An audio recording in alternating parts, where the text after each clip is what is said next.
So here we are. This is the All Things Being Equal packet.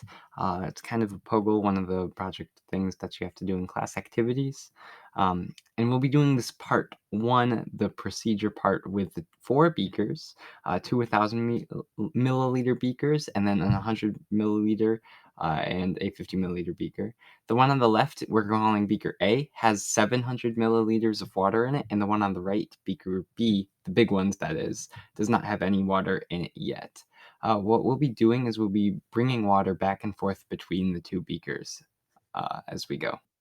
Each cycle is going to consist of moving water from one beaker to the other, and we're going to call a cycle a movement from one to the other, and then so A to B, and then from B back to A.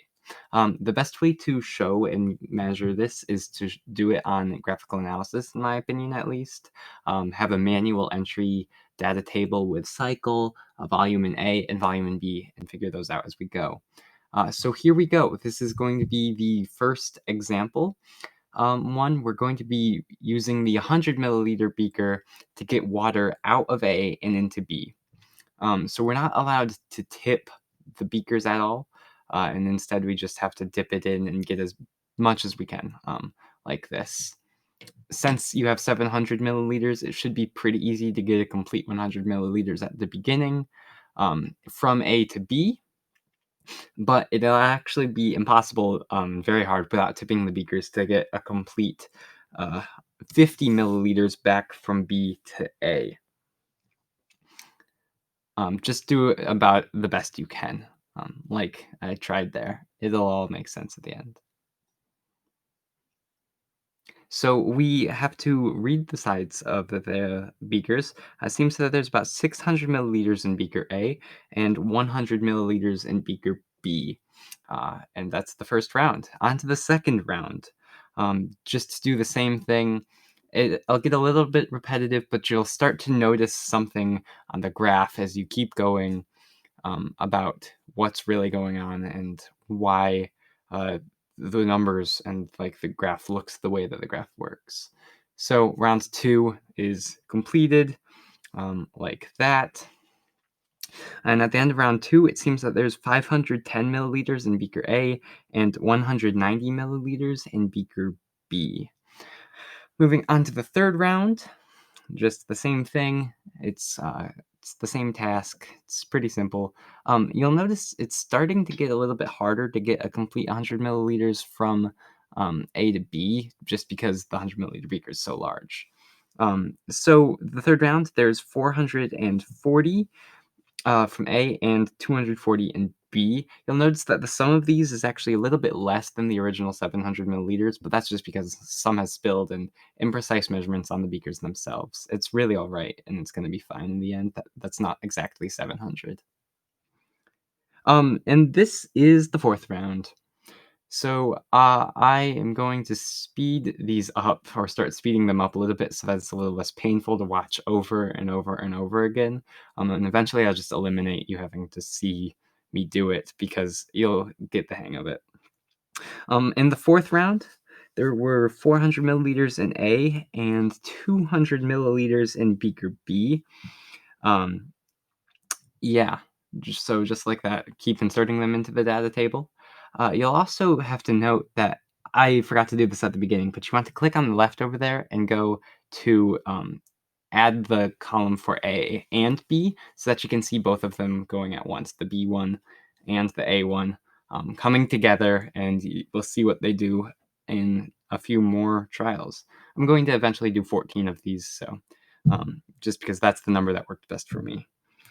On to the fifth one. We have just keep going. Like I said, I zoomed it up and sped it up a little bit, so hopefully that's less painful. On the fifth one, I had 360 milliliters in A and 320 milliliters in B. And going on to the sixth one.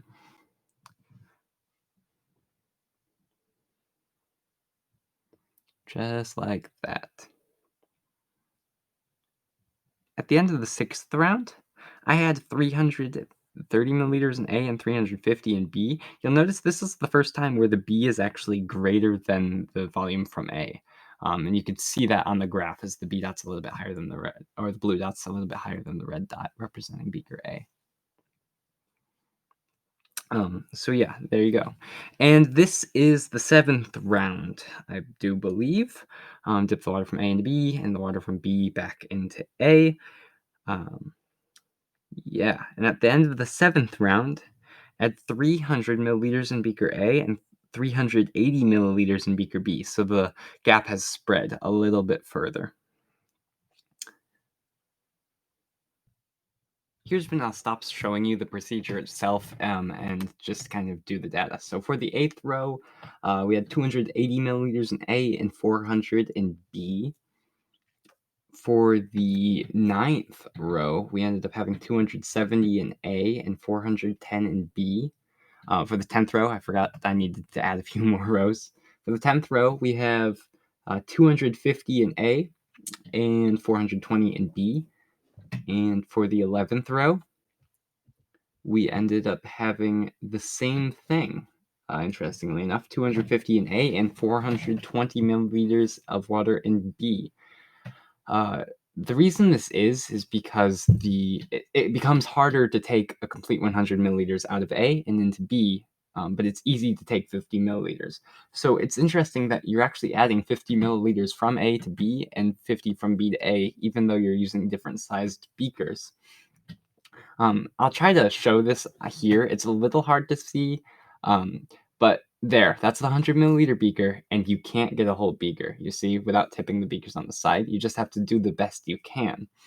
But with the 50 milliliter beaker into B, you can actually completely submerge it and get a full 50 milliliters out of there. So the amount you're taking out of A, even though you have a larger beaker, is the same as the amount you're taking out of B. And in the 12th row, because this is still true, you still have 250 in A and 420 in B. Just to see if it keeps going, maybe there will be some change. We're going to see if it keeps going. We go to the 13th round. In the 13th round, no change. 250 milliliters in A and 420 milliliters in B. And the same is actually true for the 14th round. So hopefully that gives you a little figure of what equilibrium actually means and how it works. This is just an introductory activity, but hopefully it helps to explain something about it for you.